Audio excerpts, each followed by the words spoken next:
Hi guys, welcome back to my channel. तो आज हम लोग देखेंगे क्या नीट में होता क्या है। इतना तो हम नीट रिलेटेड चीज़ पोस्ट करते हैं। तो चलिए वीडियो स्टार्ट करते हैं और आप मेरे साथ बने रहिए वीडियो के एंड तक।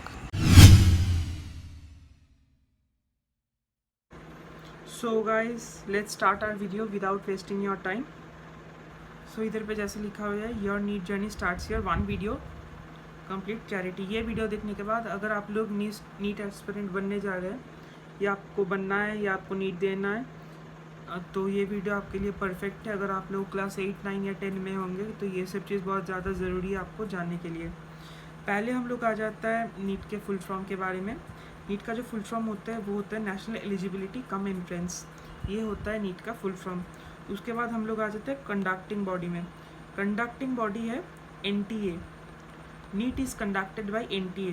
ये हुआ है 2019 से। उसके पहले NEET was directly conducted by CBSE। उसके बाद हम लोग आ जाता है पर्पस ऑफ नीट पे। पर्पस ऑफ नीट तो ये बहुत एक कॉमन चीज़ है। हाँ, अगर आप लोग 11 में बायोलॉजी लेंगे तो ऑफकोर्स आप लोगों को डॉक्टर या मेडिकल लाइन पे ही जाना है, इसीलिए आप लोग नीट देने वाले हैं। उसके बाद हम लोग आ जाते हैं कोर्स पे।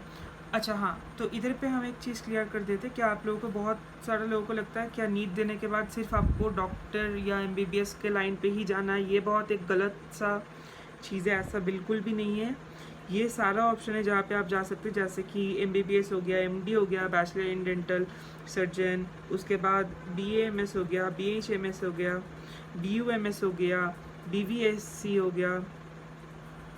उसके बाद इधर पे बहुत सारा paramedical and health science courses है जहाँ जो आप लोग कर सकते हैं। नर्सिंग हो गया, B.Pharm हो गया, BPT हो गया, BSc in MLT हो गया, बायोटेक्नोलॉजी में आप लोग BSc कर सकते हैं। ये सारा लाइन है जो आप लोग after cracking NEET you can do. अच्छा, उसके बाद हम लोग आ जाता है सब्जेक्ट पे। सब्जेक्ट जो होता है फिजिक्स होता है, केमिस्ट्री होता है, जूलॉजी होता है, बॉटनी होता है।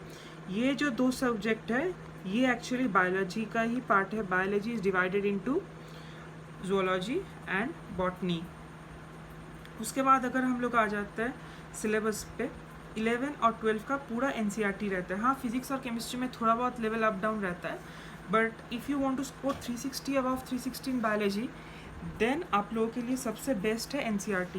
अगर आप लोगों को 360 अपॉन 360 बायोलॉजी में लाना है तो वो एक ही रास्ता है, वो है NCERT। NCERT के बिना आप लोग कुछ फॉलो मत कीजिए, सिर्फ NCERT ही पढ़ते रहिए, आप लोगों को फुल मार्क्स आ ही जाएगा।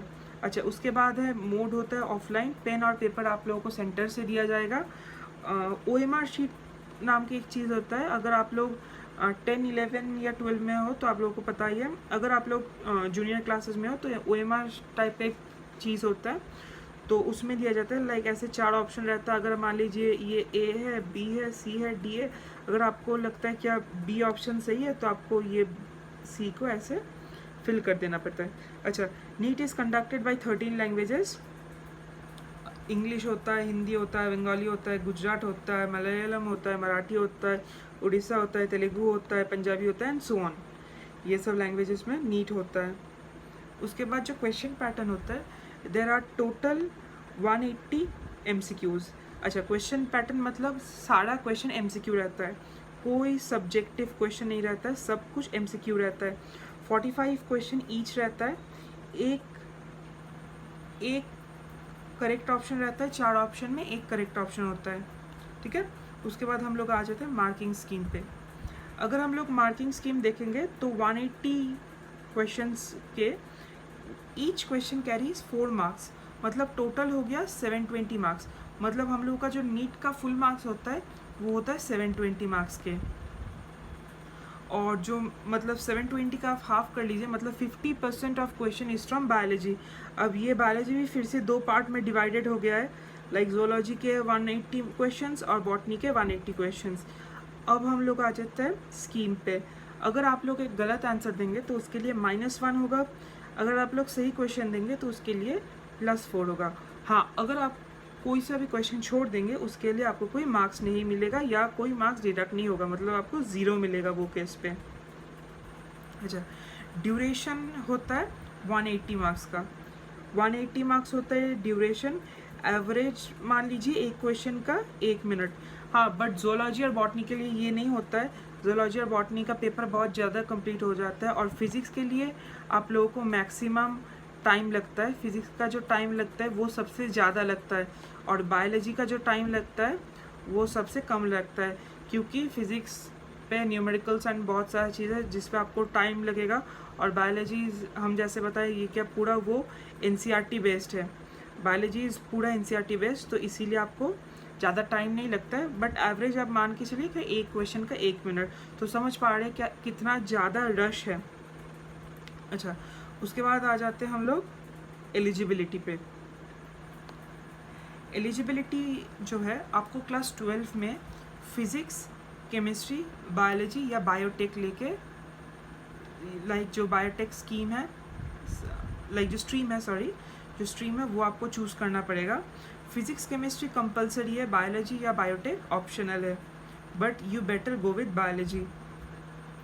अच्छा, जो मिनिमम मार्क्स है जनरल के लिए वो है 50%। अगर आप लोग SC ST या OBC कैटेगरी से हैं तो आपको 40% चाहिए होगा पासिंग मार्क।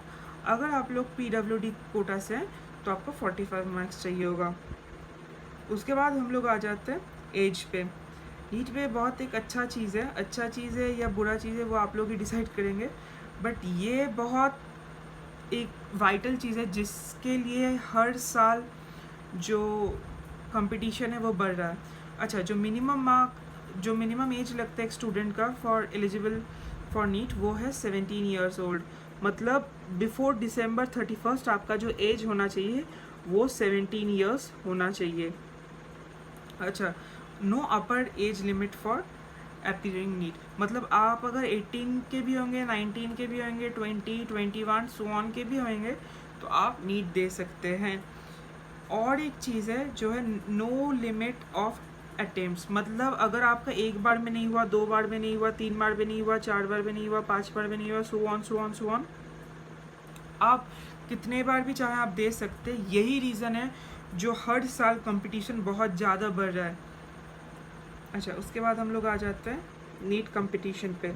अच्छा, जैसे कि हम लोग देख पा रहे हैं क्या 2024 में ऑलमोस्ट 23 लाख कैंडिडेट्स अपीयर किए थे फॉर नीट, और 2025 में ऑलमोस्ट 22.7 लाख स्टूडेंट, लाइक ये एस्टिमेटेड फिगर है, ये फुल नहीं है, अपीयर किए थे फॉर नीट। अच्छा, गवर्नमेंट कॉलेज का जो रिजर्वेशन रहता है वो है 50 to 60,000 स्टूडेंट गवर्नमेंट कॉलेज में मिलता है। अच्छा, अगर आप लोगों का टारगेट है to get a very good college like government college, तो वो आपको मिनिमम आपको 600 लाना होगा, मतलब आपको 600 प्लस लाना होगा फॉर गवर्नमेंट कॉलेज। अच्छा, आप लोग बहुत कट ऑफ के बारे में सुने, तो कट ऑफ होता है, कट ऑफ किसी भी साल का फिक्स नहीं होता है। जिस साल आपका पेपर बहुत ज़्यादा डिफ़िकल्ट होगा उस साल कट ऑफ बहुत कम जाता है। मान लीजिए ये साल का पेपर जो बहुत डिफ़िकल्ट था तो इस साल कट ऑफ बहुत कम जाएगा, लाइक 2025 का जो कट ऑफ है बहुत कम जाएगा। और जो पेपर सबसे ज़्यादा इजी था, मतलब 2024 का पेपर बहुत ज़्यादा इजी था, 2024 का कट ऑफ बहुत हाई गया था।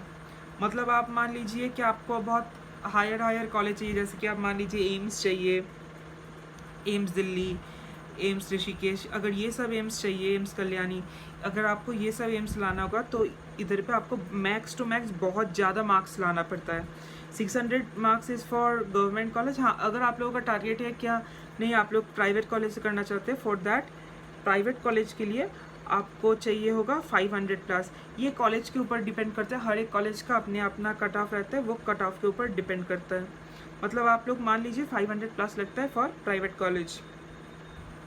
अच्छा, अब हम लोग आ जाते हैं काउंसलिंग प्रोसेस पे। काउंसलिंग प्रोसेस जो होता है, काउंसलिंग प्रोसेस जो कंडक्ट करते हैं वो कंडक्ट करते हैं MCC। Counselling process is conducted by MCC। अच्छा, काउंसलिंग प्रोसेस क्या होता है, मान लीजिए आपका जो नीट का रिजल्ट है वो निकल गया, अभी आप लोगों को करना क्या पड़ता है, सीट एलोकेशन करना पड़ता है। सीट एलोकेशन कैसे करेंगे आप लोगों को ऑनलाइन रजिस्टर करना पड़ेगा। आपका जो मार्क्स है, मतलब आपका जो रैंक आया है या आपका जो नंबर आया है वो आपको डालना पड़ता है। वो डालने के बाद अपने आप से एक सीट एलोकेट हो जाते हैं आपका रैंक के हिसाब से। ऑल इंडिया का जो कोटा होता है वो होता है 15%, और जो स्टेट काउंसिल अथॉरिटी होता है उसका होता है 85%। तो यही था सारा चीज़ जो नीट रिलेटेड है, अगर आप लोग चाहेंगे तो आप लोग स्क्रीनशॉट भी ले सकते हैं, या आप लोगों को किसी को चाहिए होगा तो आप बताएंगे तो हम ये स्लाइड जो है हम अपलोड कर देंगे कोई नेक्स्ट वीडियो पे। तो यही सारा चीज़ होता है, बट कंपटीशन नीट पे बहुत ज़्यादा होता है। और सिलेबस लेके हम और एक वीडियो बनाएंगे जहाँ पे हम पूरा चीज़ क्लियर कर देंगे कि कैसे सिलेबस होता है एंड ऑल। तो आज का वीडियो इधर तक ही रहता है। Thanks for watching. कैसा लगा ये बताइएगा आप लोग, और एनी डाउट आप लोग कमेंट सेक्शन पे वो चीज़ ड्रॉप कर सकते हैं। Thank you.